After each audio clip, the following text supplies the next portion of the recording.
Hi guys, it's Tamara. I'm back with another video today. We are going to start our Monday off by talking about compassion fatigue, burnout, and self-care. We've been talking a lot about families because the holiday is now upon us, and there's a lot of family dynamics that have been talked about on my channel, but there's a lot of family dynamics that have also occurred among many of my clients and many of my followers, whether that's on Twitter, YouTube, or on my blog and website. I've also, before I became a therapist 11 years ago, I had a family history and a family dynamic of stressful holidays. My mom made it beautiful for us, but unfortunately, extended family just weren't able to contribute in a positive way. And that doesn't mean all my extended family, I just mean a specific sector of my extended family. And so I started to feel worn out, exhausted with the holidays. And so I found out as I got into the field all those years ago that I wasn't the only one who experienced that. Many of my clients and even my colleagues experienced it as well. So I found out that what I was experiencing was a form of burnout. And then at a certain point, I started to also experience compassion fatigue. So in this video, we're going to talk about those things. We're also going to talk about self-care and ways that you can manage how you're feeling. But we're going to talk about that in the next video. So stay tuned for Wednesday. So the benefits for you today in this video is that you're going to learn about the differences between compassion fatigue and burnout. I'm also going to give you some definitions, the lingo, and I want to differentiate those two things, compassion fatigue and burnout. I want to give you some understanding of those. Before we get started on the definitions, for those of you who are already subscribed to my channel, thanks so much for being here with me today. And for those of you who are not subscribed, go ahead and hit that subscribe button, because then that way you can stay tuned in to the next videos that I'll be posting. So, all right, so let's talk about the differences between compassion fatigue and burnout. Okay, so what is compassion fatigue? So let me define that for you. Compassion fatigue is basically an indifference to someone else's suffering or emotional exhaustion and collapse due to the overindulgence in traumatic occurrences, information, stimuli.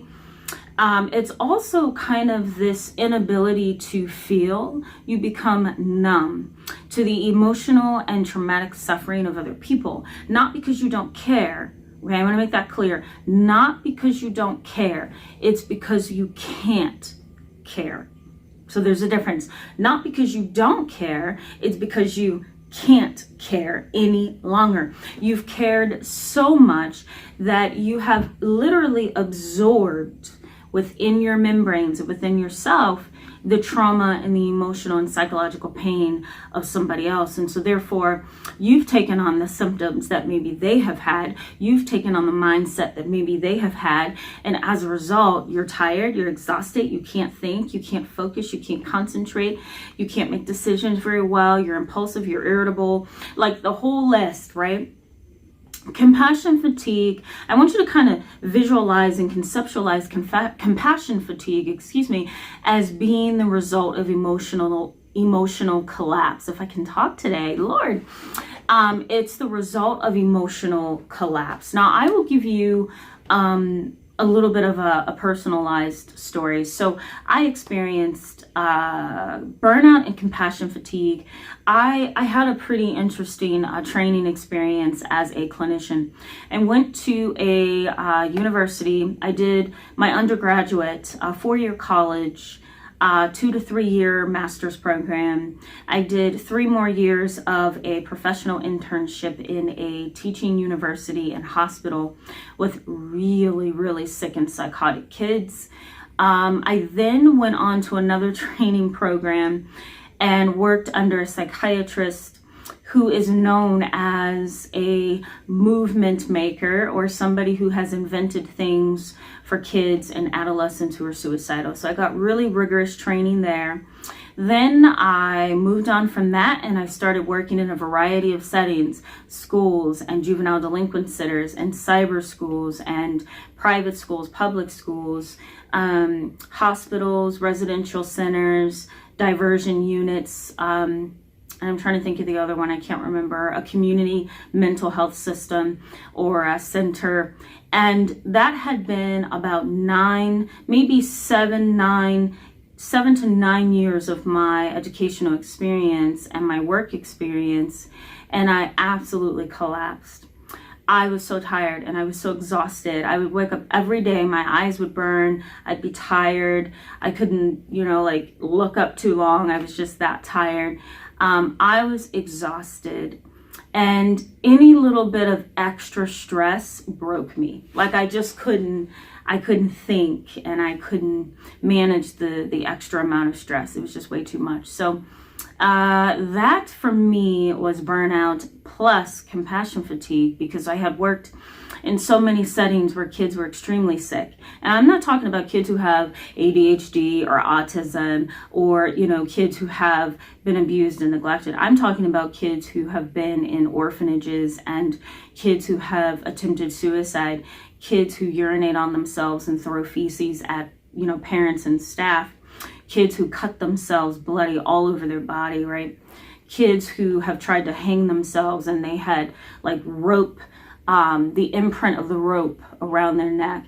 I had a kid one time that came into the teaching university that I was training with, and a teenager came in and she says, I cut. And I didn't even have to ask her where. She had cuts all over her face, cuts all over her neck and chest, cuts all over her arms, legs. She even had cuts on her torso. It was the worst self-mutilation that I have ever seen. And so after you see so many of those things, you start to get drained, you start to get tired. And so compassion fatigue is the result of those kind of experiences. Compassion fatigue is the result of caring so much and so deeply and for so long and at such an intense rate that you begin to burn yourself out, because now you are taking on the stress upon yourself and pressure of the other person. Imagine what it's like to be somebody's therapist or somebody's mother or somebody's grandparent, right?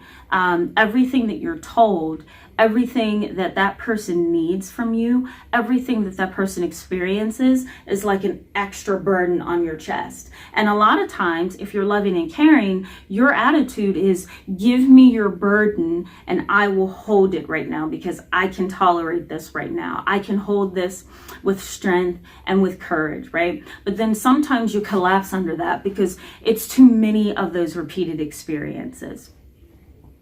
That is compassion fatigue. Now let's go to burnout. Burnout is another situation, all right? And I think I experienced that too.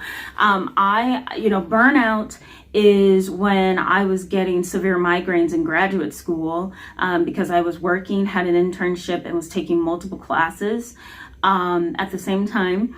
And trying to understand a very complex field. And I would go to the library with my mom and I'd study for long periods of time. We'd talk and laugh and read books and so forth. She'd keep me company. And I had such terrible migraines that the emergency room thought I was having a stroke. That is burnout. I was so tired. I was so exhausted, right? It's not the emotional exhaustion. It's the actual mental fatigue. I'm exhausted. I've overworked myself. I'm so tired that I can hardly think, keep my eyes open. I can hardly function. Right? So burnout is a lot different from compassion fatigue. They seem to be the same thing, but in reality, they are not. Again, compassion fatigue is taking on somebody else's trauma, emotional or psychological distress.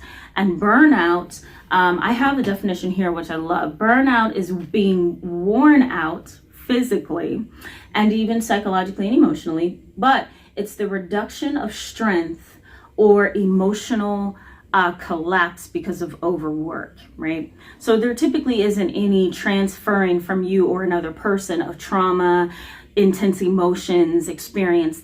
That's not happening in burnout. Burnout can happen in any profession, in any situation where you have just simply overworked yourself, right? Compassion fatigue is basically well known amongst first responders, paramedics, not ambulance people, paramedics, doctors, psychologists, therapists, mental health professionals, licensed professionals, right? That kind of stuff. Law enforcement, FBI agents, investigators, they have the compassion fatigue, especially if they care. Burnout can happen if you're a lawyer, a news reporter, a newspaper driver, a route person, right? Like any of that stuff. If you overwork yourself too much, you can burn out. Compassion fatigue is absolutely the complete opposite of that, okay?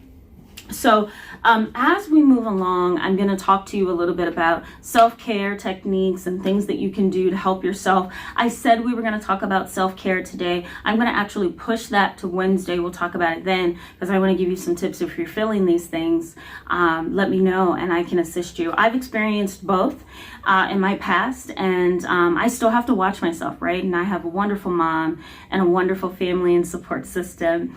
Wonderful people behind me who watch me, right?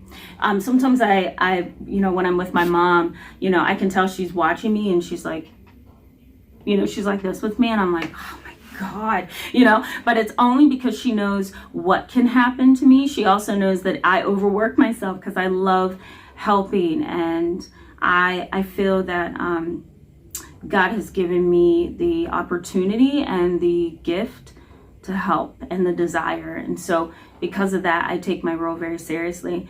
But, if you're in this position, if you're a caregiver, if you are a first responder, if you are a parent, if you're a spouse to somebody who's struggling, keep in mind that you can experience compassion fatigue and burnout at the same time. And you can also experience it one after the other. That happened to me. I experienced burnout first, and then the compassion fatigue set in. And I was like, oh my God, I need a year off. Okay. So we'll talk a little bit on Wednesday about ways that you can cope and ways that you can stand up against the stress and fatigue. It can really take you down. Thank you so much, guys, for being with me in this video today. I encourage you to give it a thumbs up if it was helpful to you. Go ahead and hit that subscribe button if you'd like to stick around and see some of the other videos that I'm going to be posting this month and next month, because next month is December. We're going to keep talking about family stuff. This topic is important for families as well. You may be thinking, why is this important to our discussion of families? Well, because families burn you out, right? And families have complications and troubles and challenges that can result in compassion fatigue. So this is very relevant. If you found it relevant and it related to you or struck a chord with you, please post it in the comment section below. Let me know what you're thinking. I'll see you guys really soon. Bye-bye.